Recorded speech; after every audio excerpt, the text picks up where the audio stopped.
Alright, now for the next one. This is the one from last week, well, that I filmed last time I was here. So, this one's oscillating now, it's a little bit busted.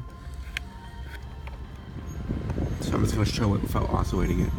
Or have it oscillating. Okay, it kind of gets stuck. Well, it's kind of hard to stay like this, so I'm just going to leave it like that.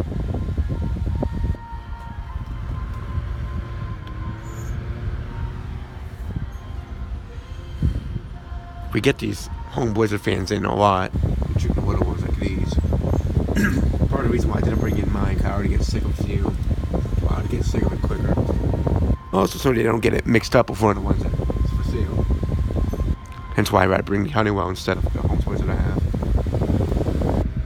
I don't know, one of these days I'll bring in mine. Just give it, Honeywell a break. Alright, shut it off and do spin down.